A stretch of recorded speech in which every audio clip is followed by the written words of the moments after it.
Oi gente, tudo bem com vocês? Pra quem não me conhece, meu nome é Heloísa e esse é o terceiro vídeo da série que eu tô fazendo sobre o processo de validação do diploma de medicina aqui em Portugal. Então, se você tem interesse no assunto, já me segue. Bom, quem me segue já há algum tempo deve ter percebido que tem um gap de tempo aí entre os primeiros vídeos que eu lancei e esse vídeo. Mas a parte boa disso é que eu já fui aprovada em todas as etapas, já deu tudo certo, eu já tô apta a trabalhar aqui em Portugal como médica. E esse vídeo é para falar para vocês um pouquinho sobre a segunda fase, tá? Quem não viu os outros vídeos sobre a preparação dos documentos, a etapa documental e sobre a primeira fase, vai lá dar uma olhadinha antes de ver esse vídeo aqui, que faz mais sentido. Eu vou deixar os links aqui em algum lugar e vou deixar também os links na bio, dá uma olhadinha lá e depois vem ver esse vídeo também, tá bom? Bom, para quem já viu, vamos lá para falar um pouquinho da segunda etapa. É importante lembrar que eu escolhi a Universidade do Porto para fazer o meu processo e então algumas coisas podem variar de universidade para universidade, principalmente o tempo que demora, por exemplo, entre a primeira e a segunda fase, isso variou bastante entre as universidades. E também algumas particularidades da prova, da avaliação, enfim, mas o geralzão, o básico, a prova é a mesma, tá? Mas só queria deixar isso aí destacado pra vocês. Bom, uma pergunta que me fazem muito é quanto tempo demorou, né, entre a primeira e a segunda fase? Eu fiz a minha prova teórica, que foi a primeira prova, dia 6 de janeiro, recebi o resultado dela dia 13 de janeiro, então uma semaninha depois. Daí eu já comecei a estudar pra segunda fase, mesmo sem saber a data dela. Dia 17 de março eu recebi um e-mail com a convocatória pra segunda fase, então marcando a minha prova aí pro dia 11 de abril, tá? Então entre a primeira fase, que foi dia 6 de janeiro, e a segunda fase, que foi dia 11 de abril, uns 3, 4 meses aí. Mas, importante lembrar, isso variou bastante de universidade para universidade, tá? Isso foi uma coisa que variou mesmo muito. Teve colega que fez na Universidade de Lisboa, por exemplo, que demorou aí bem mais que isso, foi fazer a prova, sei lá em julho, agosto, teve gente que fez em setembro a prova, tá? Então, varia bastante. Bom, Elo, e como funciona então a segunda fase? Se você está pesquisando aí sobre o processo de validação, você deve ter visto que a segunda fase consiste numa avaliação prática. E como que funciona isso? Bom, penso que não é muito diferente do que a maioria de nós já fez aí durante o internato, que é você avaliar um paciente, então colher uma anamnese bem completinha, fazer todo o exame físico direitinho nele, pensar e propor hipóteses diagnósticas para ele e possíveis tratamentos, tá? Resumindo, aí é isso, tá bom? No dia da prova, então, a gente tem que entregar o relatório disso, então não é só colher aquela anamnese bagunçada, que a gente escreve qualquer coisa, tá? Preciso entregar esse relatório, então a anamnese tem que ser colhida de forma muito atenta e muito organizada, para isso ser entregue, tá bom? E no final da prova também, você passar esse caso para o seu avaliador e discutir com ele, enfim, o que o professor quiser discutir, tá? A prova é isso, não é nada muito diferente do que a gente já fez. A dificuldade é que é uma anamnese e um exame físico muito completinhos, que na prática a gente não faz assim, né? A gente faz aquela coisa mais direcionada, mas realmente para a prova precisa ser algo bem completo. Bom, então é uma prova um pouco diferente, não adianta a gente sentar na cadeira, começar a ler, porque não vai resolver, tá? A parte teórica, teoricamente a gente já tem, né? A gente precisa do treino aí do tempo da prova, de quanto tempo a gente vai demorar para colher a história, de quanto tempo a gente vai demorar para redigir o relatório, e também de como a gente vai conduzir essa conversa com o nosso avaliador, tá? Então isso precisa ser treinado, tá bom? Como o nome já diz, é prático, né? E como que a gente fez isso? Eu já estava em alguns grupos de WhatsApp do pessoal que estava fazendo o processo de validação. E quando saiu o resultado da prova prática, a gente se reuniu conforme as universidades. Então, o pessoal da Universidade do Porto fez um grupo menor, da Universidade de Lisboa um grupo menor, e assim sucessivamente, para fazer esses encontros de treino. E como funcionava isso? Alguns grupos faziam de maneira presencial, outros grupos, como foi o caso do meu grupo, a gente fez mesmo de maneira online. Prejudica um pouquinho a parte de fazer o exame físico, mas facilita muito na parte prática, de não ter que se deslocar até o lugar. E funcionou bem, tá? É só fazer direitinho, simulando aí um exame físico, perguntar tudo direitinho que funciona, tá? A gente fez uma escala em que todos, né, tinham que participar, claro, para treinar. E aí, nessa escala, uma pessoa era responsável do dia para ser o paciente e outra pessoa era o responsável do dia para ser o médico avaliador, na verdade o candidato prestando a prova, né? Então o paciente ficava responsável por pesquisar o caso, produzir o caso, tudo bem completinho, bem direitinho, pensar num tema, enfim, era o paciente que fazia isso. E o médico avaliador, a pessoa que era escolhida para ser o médico avaliador, era quem ia fazer toda a anamnese, perguntar tudo do exame físico ou fazer o exame físico se fosse presencial, pensar nas hipóteses diagnósticas, nos possíveis tratamentos, e também o paciente era responsável por produzir a sabatina para esse médico avaliador no final de tudo, tá? Mesmo para simular o dia da prova, tá bom?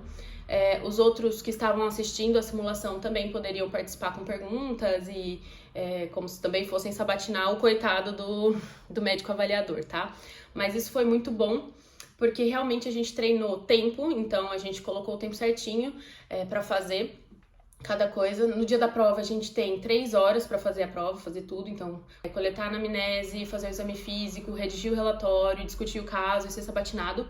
Então a gente fazia isso tudo muito direitinho, com tempo, e isso ajudou demais no dia da prova a gente já tá com tudo certinho, esquematizado. Também ajudou muito a decorar a parte do relatório, porque é um relatório muito extenso, complexo e precisa ser muito completo, porque cada item ali tem a sua pontuação. Então isso ajudou demais aí no dia da prova, tá? Então foi um jeito que funcionou demais pra mim, deu muito certo, porque eu já saí nos últimos simulados, a gente já estava muito mais habituado a fazer aquilo, a gente percebia que as discussões rendiam de outra maneira, eram muito mais produtivas, né? Porque a gente já estava acostumado a entrevistar, a ser o paciente, a sabatinar, a ser sabatinado. Então, isso nos trouxe uma tranquilidade, uma segurança para fazer e também para ser sabatinado. Dito isso, dito como é que funciona, como é que é a prova, como foi que eu me preparei, eu vou contar para vocês um pouquinho como foi a minha experiência, como foi o dia da minha prova, para vocês terem uma ideia aí de como, mais ou menos, como funciona. Eu já sabia então, porque já tinham me mandado por e-mail a ala que eu faria a prova, então eu sabia que eu estava na parte clínica, na ala clínica do hospital, e só tinha a clínica ou cirúrgica, tá? Eu sabia que a minha era clínica, e aí eles me orientaram tudo direitinho, o horário, falaram que era para eu estar no hospital às 9 horas da manhã e procurar o professor tal. Então foi isso, eu cheguei lá mais ou menos uma meia hora antes, entrei pela recepção, expliquei, né, que eu estava fazendo a prova de validação e onde que eu poderia encontrar o professor designado para me avaliar. E aí lá na recepção já me orientaram, eu subi até a ala clínica e ali eu fiquei numa saletinha com outras 3 colegas que também estavam esperando para fazer a prova no mesmo dia. E aí logo veio então uma médica, nos conduziu até uma outra salinha, pediu pra gente esperar um pouquinho que o professor já iria para lá. Ele atrasou um pouquinho, algum tempo, e aí depois ele chegou na salinha, já nos designou aí, já nos deu um papelzinho para cada uma com o paciente, e aí nos levou até os leitos pra conversar, pra fazer a anamnese, enfim, pra começar a prova, tá? Ele nos deu 1 hora para colher a anamnese e fazer o exame físico do paciente. E depois a gente teria 1 hora para redigir o relatório direitinho. E depois do relatório, 1 hora para fazer a sabatina. Eu fiquei sozinha com o paciente no leito, então ninguém ficou perto, o médico não ficou avaliando nesse momento, né? O avaliador não ficou ali comigo, nada. Fiquei sozinha com o paciente. Eu dei um pouco de azar, porque o paciente que eu peguei, ele tinha um procedimento para fazer naquele dia. Então a minha história ficou meio incompleta.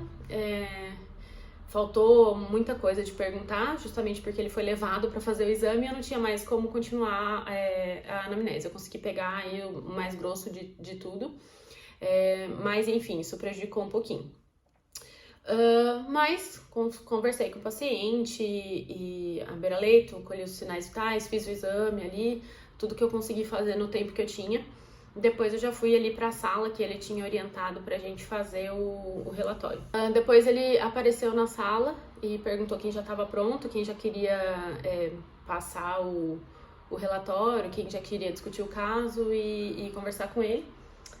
Aí eu já fui, porque eu já tinha terminado. Como tinha me faltado algumas coisas, eu expliquei direitinho no relatório, escrevi o que tinha acontecido, né?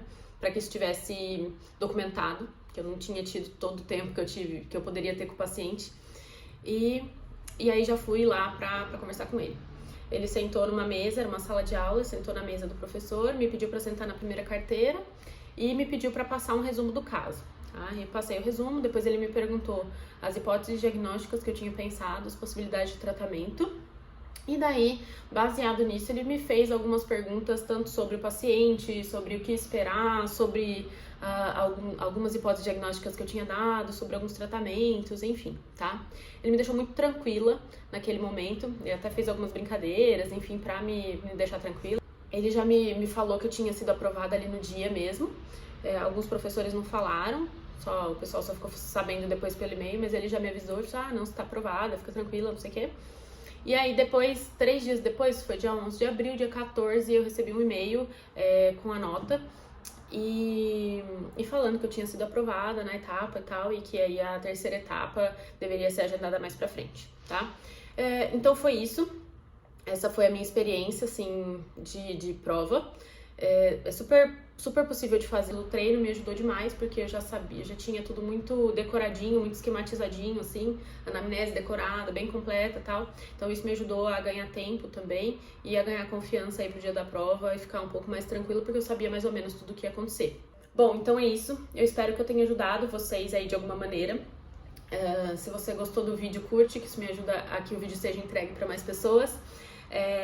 Se você precisar de alguma coisa, me adiciona no Instagram. Deixei também o link aqui na descrição do meu Instagram para que você possa me adicionar lá. E eu tô super disponível para te ajudar também. E é isso. Fiquem atentos no canal que logo sai mais vídeos sobre as outras etapas. E boa sorte. Até o próximo vídeo. Tchau, tchau.